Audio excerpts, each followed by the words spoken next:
Allez, dans cette vidéo, je vais vous montrer un débrief de cette partie que j'ai joué en Blitz 3 minutes à 1600 Elo contre un Arménien qui avait 1578 et où j'ai joué mon fameux piège dans la défense scandinave. Mais vous allez voir avec une belle variante et au final, j'ai vraiment joué une bonne partie à 2250 Elo. Alors pour commencer, on est sur la Scandinave classique, donc E4, D5. Ensuite, pion prend D5. Donc là, logiquement, je joue mon fameux coup dame prend D5. Ensuite, sur cavalier C3, là, je joue dame A5. Ensuite, D4 côté blanc. Alors, ce qui peut arriver, c'est qu'on ait directement cavalier F3. Donc, s'il y a cavalier F3, en général, directement, je vais jouer fou G4. Et quand il y a déjà D4, donc comme dans cette partie, là, je vais plutôt jouer un coup d'attente, je vais plutôt temporiser, et je vais jouer cavalier F6. Ensuite, fou G4 côté blanc. Et là, une nouvelle fois, il joue pas le fameux coup cavalier F3. Mais regardez, c'est pas grave, puisque comme j'ai déjà sorti mon cavalier, là, je vais pouvoir jouer fou G4. Donc directement, on met la pression sur la dame. Et là, regardez, l'ordinateur, il me dit que sur ce compte, j'ai joué 112 fois la défense scandinave avec les noirs et que j'ai un taux de victoire de 58%. Donc clairement, pour moi, c'est la meilleure défense côté noir. En tout cas, c'est vraiment celle que je joue le mieux. Ensuite, pour continuer, cavalier F3 côté blanc. Là, assez logiquement, il vient couvrir. Et là, je vais jouer E6. Alors pourquoi j'ai joué E6? La bonne question. C'est vrai que j'aurais déjà pu jouer dame H5 et après jouer E6 fou D5. En général, c'est plutôt comme ça que je le joue. En tout cas, au final, ça revient au même. Et ensuite, on a eu cavalier E4 côté blanc. Et vous voyez que tout ça, ça se passe assez vite. Là, j'ai joué tout ça en seulement 6 secondes. Donc, dame H5. Ensuite, cavalier prend F6 côté blanc. Et là, je vais reprendre avec le pion G.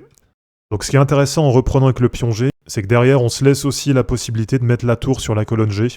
Donc ça, c'est un élément qui est assez intéressant. Ensuite, pour continuer, fou E2 côté blanc. Donc là, c'est assez clair. On voit qu'il veut aller préparer un fianchetto. Et là, je vais jouer cavalier D7. Ensuite, fou E3 côté blanc. Alors là, quand vous êtes dans cette position, ce qui peut arriver, c'est que l'adversaire va essayer d'aller faire un grand roc. Donc souvent, ce qui va arriver, c'est qu'il va pousser sur H3. Mais tant qu'il ne fait pas son grand roc, de toute façon, il ne peut pas prendre le fou. Parce que sur prise du fou, derrière, on récupère la tour. Donc ça, c'est pas jouable tant qu'il n'y a pas de grand roc. Alors là, pour continuer, j'ai joué grand roc. Ensuite, dame D3 côté blanc. Et là, je vais jouer cavalier C5. Alors, avec cavalier C5, mon objectif, c'est d'aller attaquer la dame. Et c'est surtout d'essayer de provoquer une erreur. Puisque là, bien sûr, s'il joue pion prend C5, derrière, on va gagner la dame avec la tour. Alors là, pour continuer, il a joué dame C3. Donc, je sais pas trop ce qu'il nous a fait. Là, c'est pas du tout un bon coup.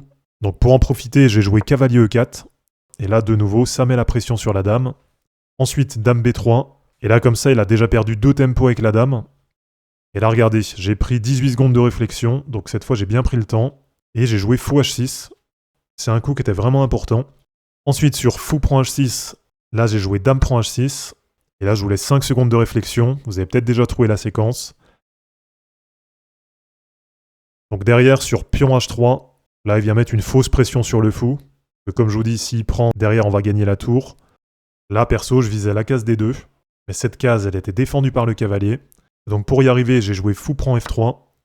Et derrière, il est tombé dans le piège, puisqu'il a joué lui aussi fou prend F3. Et ensuite, simplement, dame D2 échec. Et là, il avait plus le choix. Il a joué roi F1 qui était un coup forcé.